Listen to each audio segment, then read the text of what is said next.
Good evening, guys. I hope you had a great day. I miss you all, and I'm looking forward to reading you your story tonight. Tonight's story is Never Trust an Ogre by Gregoire Solotareff.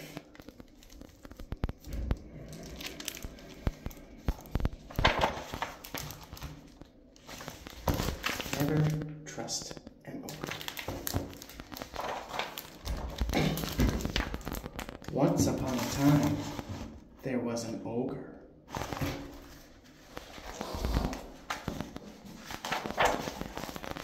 He lived in a forest filled with animals, but he lived all by himself. He had eaten his father. He had eaten his mother. He had even eaten his sister. There was no one left to eat, except for animals.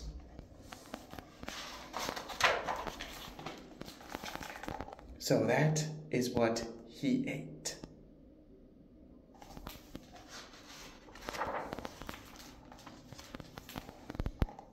The ogre soon grew tired of having to run after the animals. "This is ridiculous," he said. "I'm too fat for all this exercise. I will make those animals come to me." And then he sharpened his knife.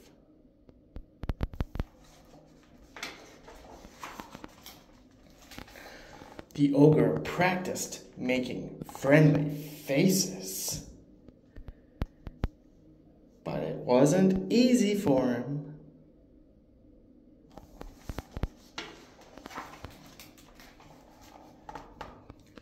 When he felt he was ready, the ogre sat in front of his house and waited for the animals to pass by. Whenever he saw one, he would smile and wave. He is really creepy. And he's got a huge beard. The animals didn't know whether or not to trust the ogre, so they decided to test him. They asked the rabbit to go to the ogre's house. "You are our fastest runner," said the owl. "If the ogre is only pretending to be nice, you will surely be able to escape." I hope you are right," said the rabbit.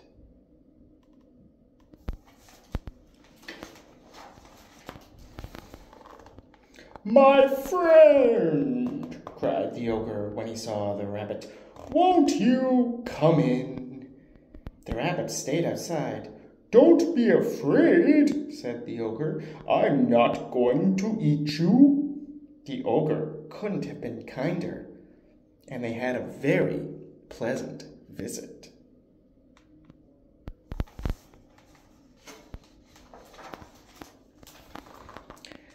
The rabbit ran back to the forest.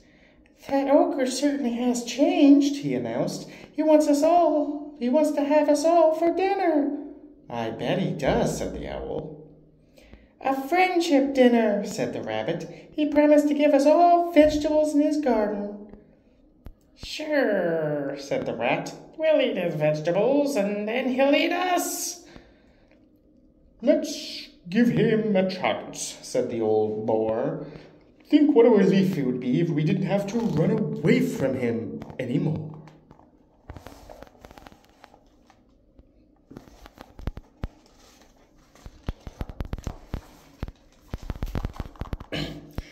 The animals decided to accept the ogre's invitation to the friendship dinner. "You'll be sorry," said the rat. "Don't come crying to me when he cooks you all up in one big casserole."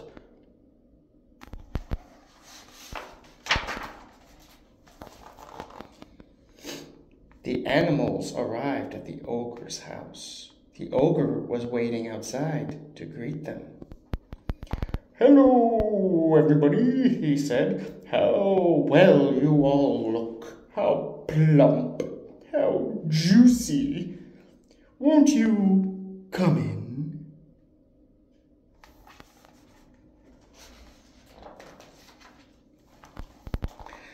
The ogre's table was piled high with delicious vegetables.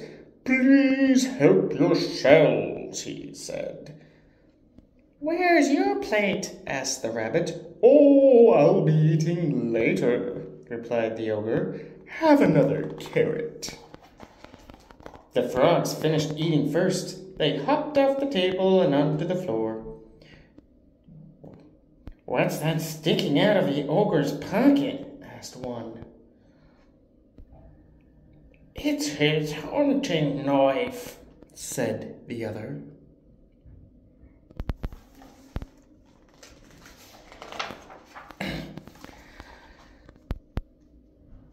The ogre means to eat us after all, they shouted. Let's get him!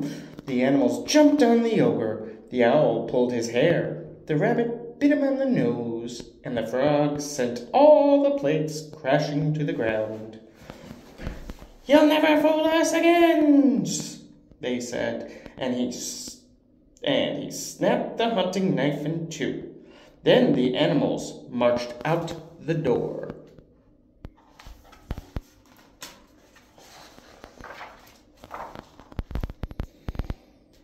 Those animals are smarter than I thought, said the ogre as he stared at his broken knife. His stomach growled. I wonder if there are any vegetables left. Back in the forest, the animals were celebrating.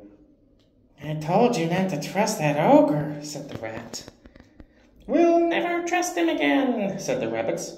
Never, never, shouted the others, and they joined in a circle and danced around with joy.